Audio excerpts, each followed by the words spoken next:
જય માતાજી મિત્રો, સ્વાગત છે આજના નવા વિડીયોમાં। આજે તારીખ છે 15/8/2025 ના રોજ બનાસકાંઠા જિલ્લાના જીવાદોરી સમાન ગણાતા દાંતીવાડા ડેમ ઉપર એક નજર કરીએ તો હાલમાં દાંતીવાડા ડેમમાં પાણીની આવક 14 ક્યુસેક પાણીની આવક છે અને દાંતીવાડા ડેમની સપાટી 572.60 ફૂટે પહોંચી ગઈ છે।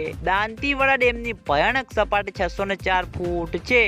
દાંતીવાડા ડેમ 29.95% ભરાઈ ગયો છે। મિત્રો, દાંતીવાડા ડેમના ઉપરલા ભાગમાં માઉન્ટ આબુ, આબુ રોડ, અંબાજી, દાંતા ત્યાં આગળ વરસાદ નથી, તેના અંગે દાંતીવાડા ડેમમાં પાણીની આવકમાં ઘટાડો જોવા મળ્યો છે અને આગામી દિવસોમાં હવામાન વિભાગની નવી આગાહી છે એટલે દાંતીવાડા ડેમના ઉપરલા ભાગમાં માઉન્ટ આબુ, આબુ રોડ, અંબાજી, દાંતા ત્યાં આગળ વરસાદ પડશે તો દાંતીવાડા ડેમમાં પાણીની આવકમાં વધારો જોવા મળશે। તો મિત્રો, આ હતા આજના બનાસકાંઠા જિલ્લાના જીવાદોરી સમાન ગણાતા દાંતીવાડા ડેમના તાજા અને લાઈવ સમાચાર। તમે બધા અમારી ચેનલ ઉપર નવા હોય તો સૌથી પહેલા વિડીયોને લાઈક કરી દેજો, કોમેન્ટ કરી દેજો અને ચેનલને સબસ્ક્રાઇબ પણ કરી દેજો। તો મિત્રો, જય માતાજી।